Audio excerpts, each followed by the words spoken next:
What's going on, guys? Welcome to episode 10 of Fighting Illini Live. Thank you so much for helping me reach double digits. I can't believe it's been 10 weeks already. Thank you for the support. We got a lot to talk about tonight. There has been a lot going on in both the football and basketball transfer portals. We have also got a linebacker position group preview for you tonight, just doing inside linebackers. I'll tell you why later. Really excited to talk about some big news that we have tonight.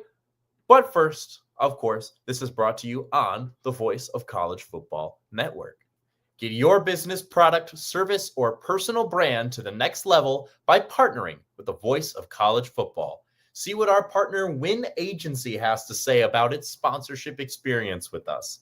Let's discuss how you also can reach your target market. Contact us at sponsorships@vocfb.com today. That is sponsorships@vocfb.com today. That is also in the chat. All right.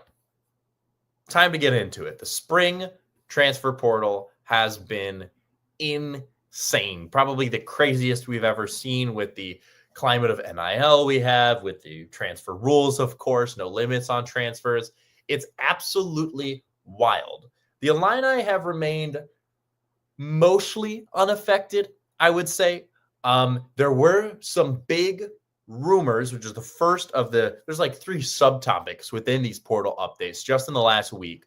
Luke Altmaier, right? There were a lot of rumors about him potentially jumping ship to Tennessee after their whole quarterback fiasco. Tennessee has their quarterback. They have gotten the UCLA quarterback, Joey Aguilar, who never played a game for UCLA. He transferred from App State because that's where he played in 2024, and then transferred there just for the spring. And then when they got Nico, he decided to transfer. So, and he's not even the only player to do that. I mean, it's a crazy climate in the transfer portal now. We've got guys who are transferring before they even play a game. This guy's transferred twice in one offseason. It's unbelievable. It is it's unlike anything we've ever seen before in college football, right? I mean, we're going to get used to this eventually. But it's going to take a lot of time. It's going to take a lot of time before I'm comfortable seeing a guy transferring twice in one offseason when before you had to wait a year even just transferring once. So it's absolutely crazy.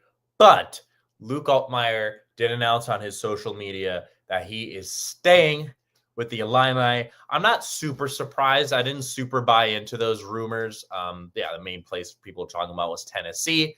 But, I mean, he's really built a name for himself here with this program. He's very comfortable with this program. And of all the returning players, he is the biggest anchor for this team. I'm really glad that he's back. That is now confirmed. Again, I never really believed he was going to leave. A lot of people certainly did, though. But I decided he's too loyal. He's built too much up here to go anywhere else for his final year. So very happy to have him officially back with the Illini, as he confirmed on his social media. Josh McCray next. Now, we talked about him last week. That was the big news last week, is that Josh McCray was a very surprising last-second transfer portal entry. He has signed now. I did say I'd update you guys when he signed. He signed with Georgia. I believe that news broke yesterday, so pretty recent. I'm sure he's getting more money at Georgia, right? It's not really surprising to say that Georgia would be able to pay him more than Illinois can. He also torched an SEC opponent in his final game of the year. He was the Cheez-It Bowl MVP, which now will forever be his Illini legacy. That and leaving us. I said last week I'm not really going to talk about it too much. I just think it really just came down to money is the reason that he did that. That's the reason why most guys are transferring right now, unless you're at North Carolina. But he's also from Alabama. I mean, he grew up there, so it's not a huge shock that, I mean, he went to an Alabama rival, but it's not crazy that he wanted to be in the SEC in the first place, right? When that opportunity opened up, when he figured out he could do that, I mean, he was in the portal for a week, maybe not even. So, I mean, he was pretty clear that he was going to get some offers of that caliber from those caliber schools. So, I mean, we're going to miss him a lot. It definitely hurts to lose him. But I talked about it last week, and you can go look at the video, either watch all of last week's live or just the video posted separately about the McCray transfer, because that is big news. That certainly shakes up the running back room a lot.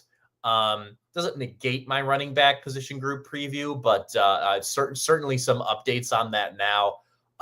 It just changes who's going to get some carries at the back end of it, right? Like I said last week, Aiden Lawfrey and Caden Fagan are going to be just fine running the show by themselves. So it won't. It's not devastating, but it certainly hurts whenever you got a guy like that coming off a good year, leaving to go to a bigger school like that. Georgia's had a hell of a time in the transfer portal. This past week alone, they have not only landed McCray, they have also landed a defensive lineman from Miami and a linebacker from Army, both who are very good as well. So good for Georgia. Yeah, we will miss Josh McCray. We will also miss Alex Bray, the defensive lineman, who is also entering the transfer portal. That news broke yesterday. Man, I just talked about you on my position group preview like last week. Like you couldn't have done that a little earlier, so I could at least have a bit of an updated version for you guys. I mean, come on, man. Or at least could have done it later. Now it doesn't negate my position group preview because there's a bunch of other guys. But it's like, man, come on. So there's only 3 returners on the defensive line, as I mentioned in that preview last week. Now without him, there were 4 when I did the preview last week. So that Wisconsin duo, those duo of transfers, really gonna have to step up now. As I already said that they were gonna have to step up because defensive line, that and wide receiver are the 2 positions that Illinois isn't like completely stacked at with returners, right? We've seen in most of my position group previews going through every position group that they got a lot of returners, obviously. That's been the theme of this entire offseason. And so getting those guys, getting a bunch of guys back at the top of your depth chart kind of, it stacks it against the guys at the bottom of it. Sorry, I was losing my train of thought there. But I found it in the end.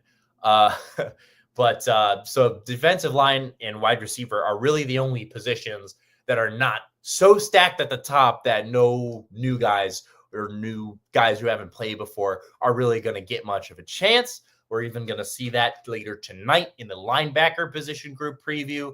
But it's certainly, so that definitely is door opening. I would predict the guys who would get the most bonus playing time now, or playing time in general, if they weren't going to play now that Alex Bray is transferring, would be Tomiwa Duroyaje. That is a transfer from FSU. That's their 3rd transfer besides this Wisconsin duo. And then also recruit Cameron Brooks. They posted a video on their Instagram. I was just watching it on my train ride home like an hour ago. Like, those things where it's got like I don't know what it's called, but it's like a reaction training thing. And they got the 6 bars, right? And then there's a beep and then one just drops and you catch it. I'm sure you guys have seen that by now. Well, Illinois posted a video. It was really good. Cameron Brooks caught all 6. He was the only person to do that. I hope I'm remembering that right, but I swear to God it was him. I was impressed by that. But just anyway, he has a new recruit.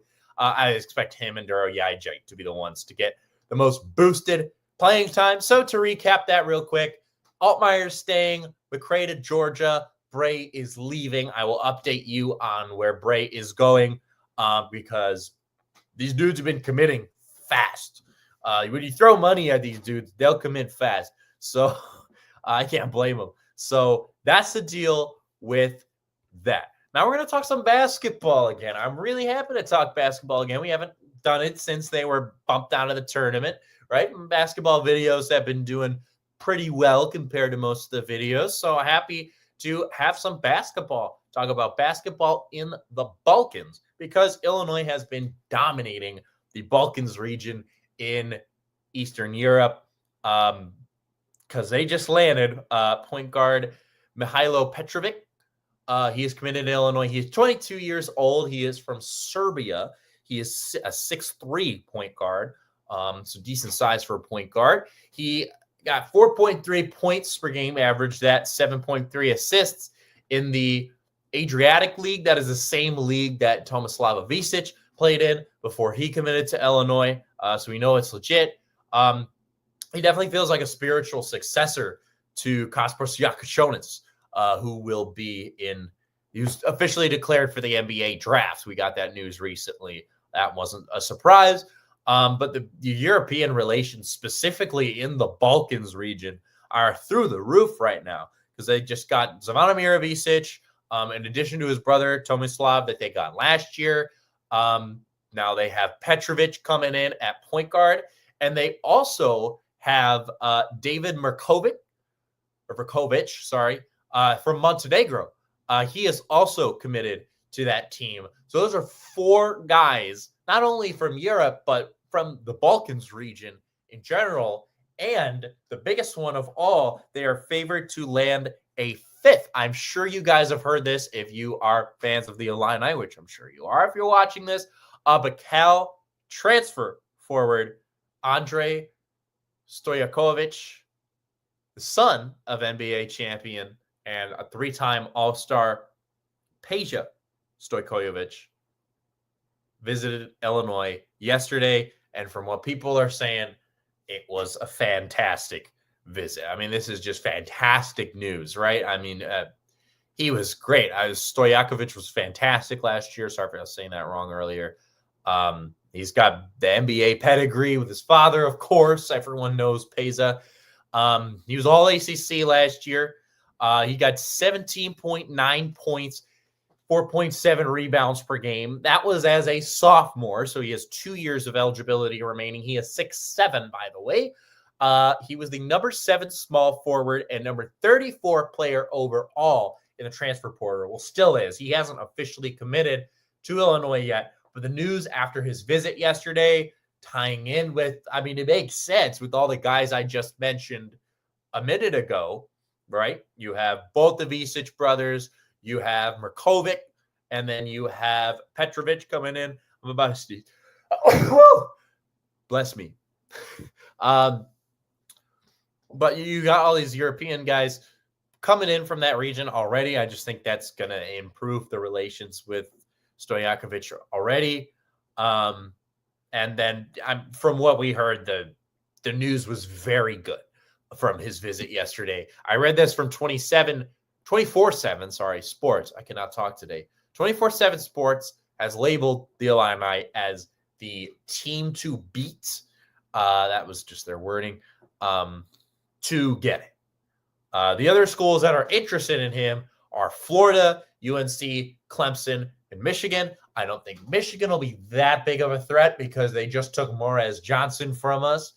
So they've got a forward that's going to start over him most likely. Maybe. I don't know. I mean, it was in the ACC, and the ACC was pretty bad this year, but you can't ignore that kind of stat line as a sophomore. You know, the ACC is still a Power 4 conference, even if it's the worst one, you know. So, I mean, that's legit. I mean, he can score a lot more than Morez can. I'm excited. I mean, nothing is official yet, but things are looking very good. I just saw like an hour ago that On3 also changed their projection for him to the Illini. This is from analyst Travis Branham. He said, and quote, they are in the driver's seat. And frankly, it would not surprise me to see him make a commitment before he leaves campus. Now, obviously, that didn't happen, but still really, really good news. That visit went really well. Andrei Stojakovic is going to be the next Illini star, along with Mihailo Petrovic. Very excited about them both. It's great to see those foreign relations good because now we're getting all these good players. And even a guy who's been in the States now, most likely to come to Illinois. We don't know the actual reasoning for why Branham said that, right? He's just saying things are going well in the visit. But I would think the main reason why Stojakovic would want to come to Illinois is because of the pedigree that they're building up now in the Balkans region. Right? I mean, that would be a big draw for anyone. Just make it feel as much like home as possible. So that's very exciting. Even though, I mean, he grew up here, but that's beside the point, Very excited about that. That is big news. I will certainly update you guys when he actually commits, whether that is the Illini or unfortunately somewhere else. Florida certainly seems like a threat. I mean, they're the defending national champions now. That would be the only one I could see him going to, but he's a lot more likely to play more with the Illini, right? So I would expect the Illini to sign him as well. I'd have a hard time seeing him go anywhere else, but I will update you guys on that. Really exciting basketball news. Let's get into it now. We are going to do the linebacker position group preview. I now save this for the end so we can kind of run through it because those were some big headlines. Right. So I wanted to get to those first. I highly doubt at this point that we are going to get to the class of 26 recruiting news that I teased last week. It'll probably be next week now because all these headlines just kind of came out of nowhere, honestly. I mean, some of these at least. I was surprised about Alex Bray entering the transfer portal. I was surprised McCray committed so early. But I will not waste any more time on that stuff. We are on the linebacker position group preview. These are only inside linebackers, right? I separated that with the outside linebackers / edge rusher preview. I'm going to do that next week. I cut it in half because I had a lot to talk about before I could even start it, right? We're already down to 13 minutes left to talk about it. So there are 10 linebackers listed on the spring roster. There are 5 returners, which is very good. There is Dylan Rosiek, Kene Odeluga, James Kreutz, Luke Sargent, and Malachi Hood. There's 1 transfer coming in. That is Ishmael Kant.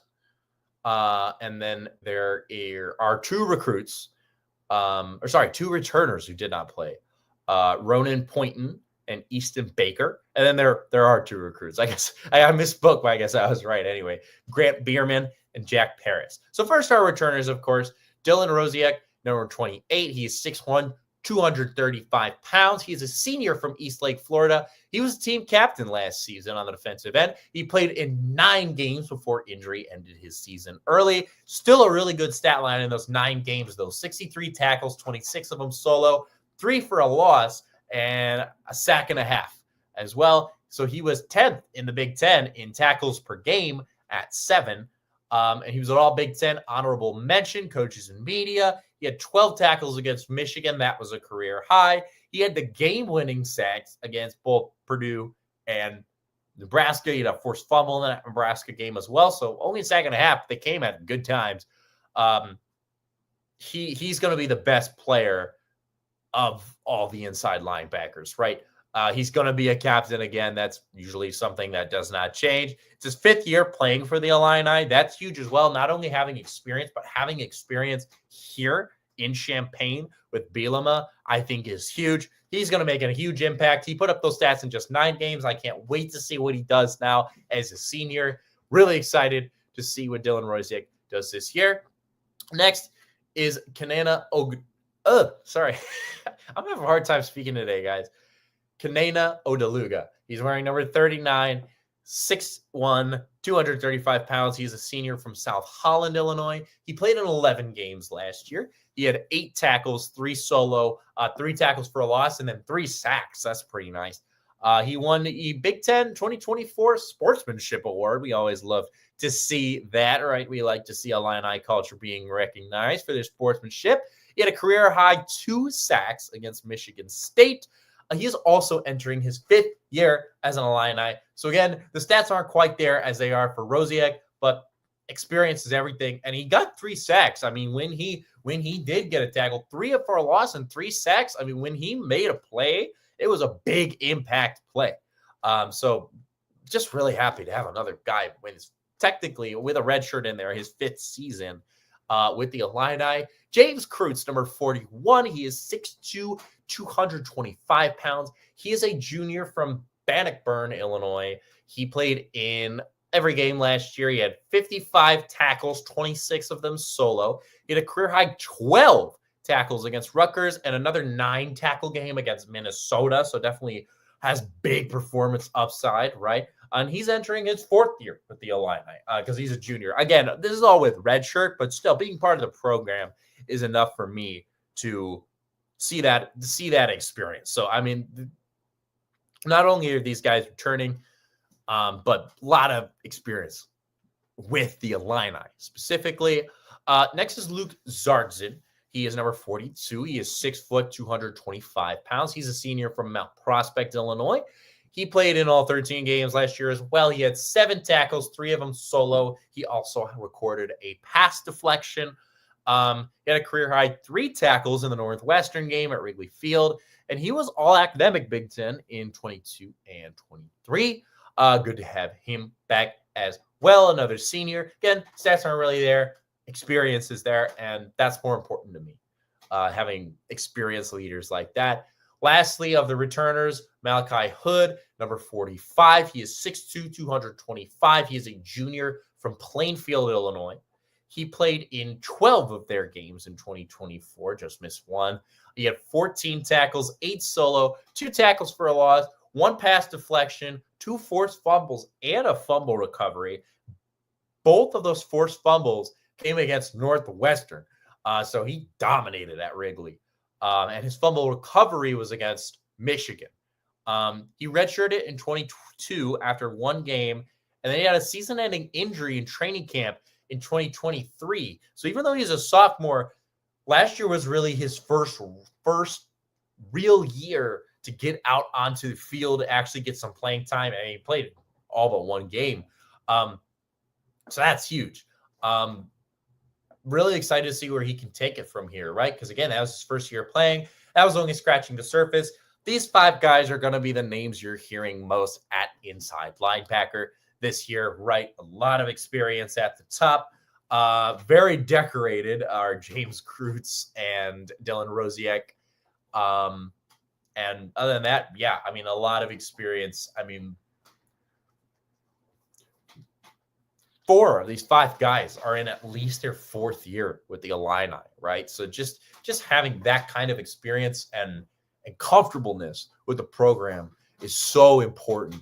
And so just another position group preview, even though I'm not even done, that just gets you so excited when you hear all these names that are coming back and all these names that are only going to get better, right?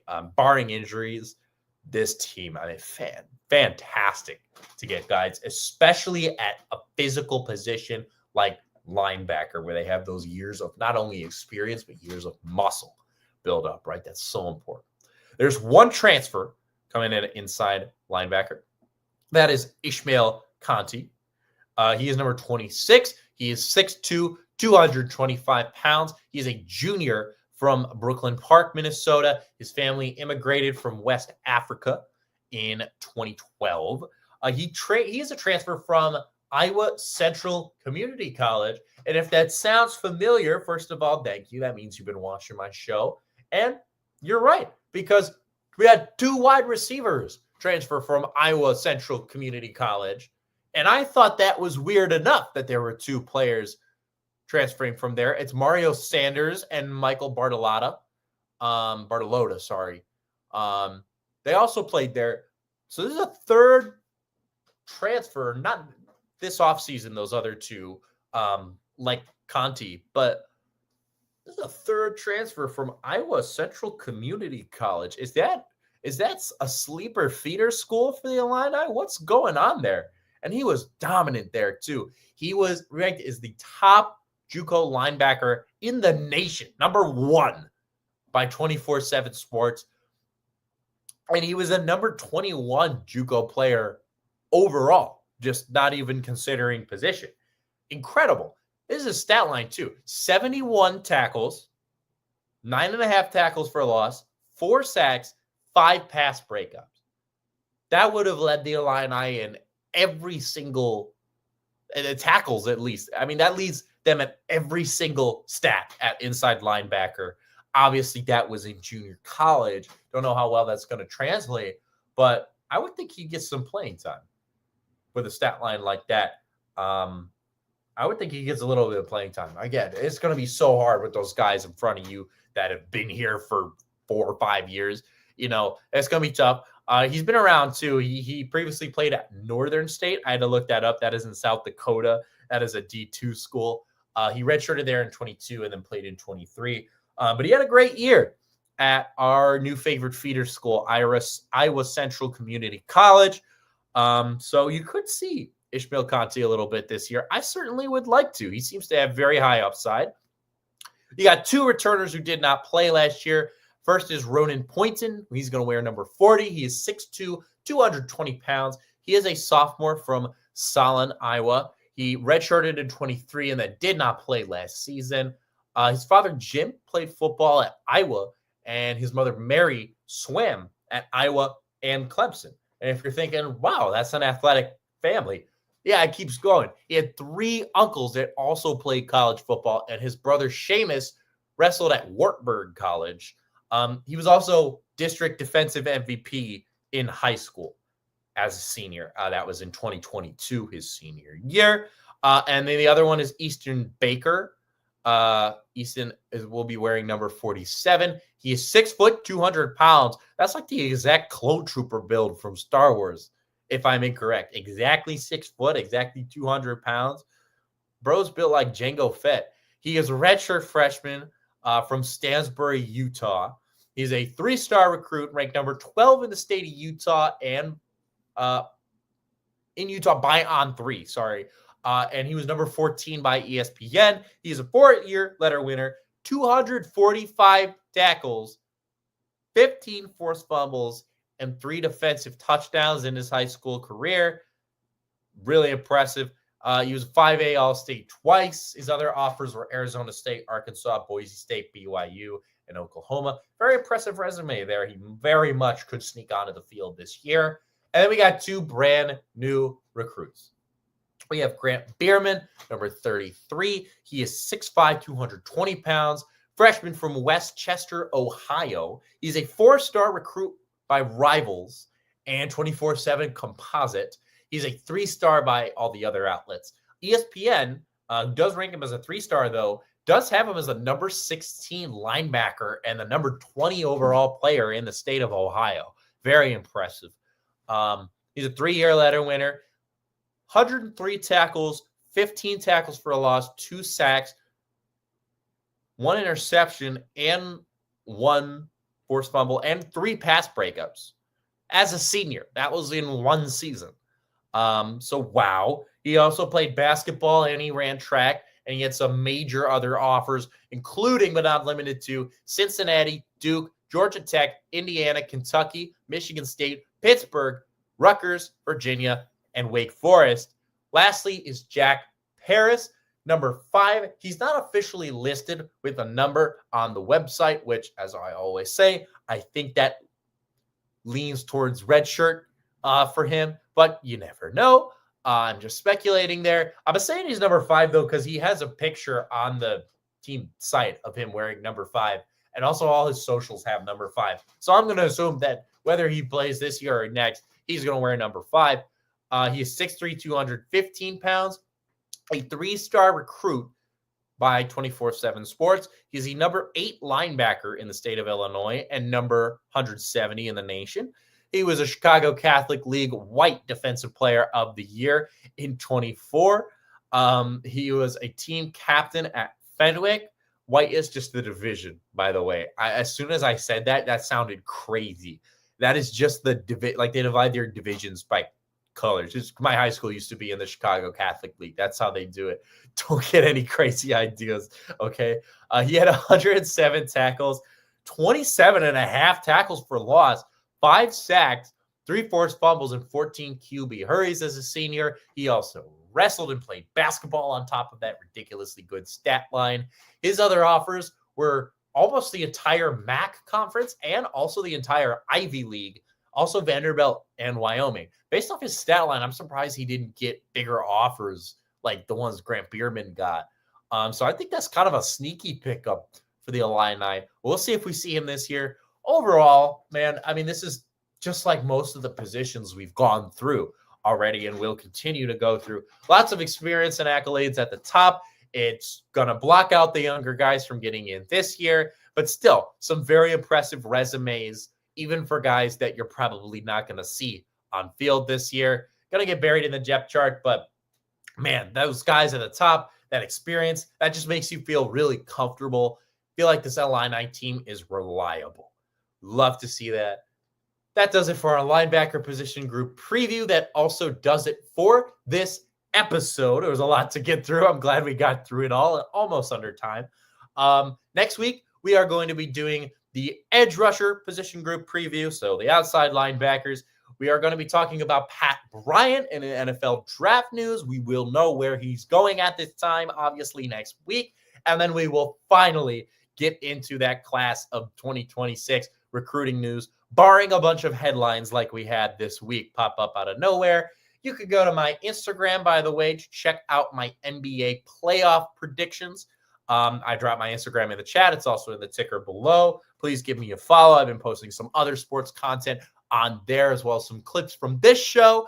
Enjoy the NFL draft. It starts tomorrow. I'm really excited to see where Pat Bryant winds up. I'm really excited to see who my Cardinals grab at number 16. It's going to be a really exciting draft. I love that every single team has their first round pick, right? There's been no trades to this point, or obviously we're probably going to see some tomorrow. That never happens where teams don't trade during the draft. But it's really cool that every team has their pick going into the draft. It's really cool. I mean, I don't know if that's happened since I've been following football. So enjoy the NFL draft. Check out my NBA playoff predictions, edge rushers next week. Thank you so much for joining me, guys. IL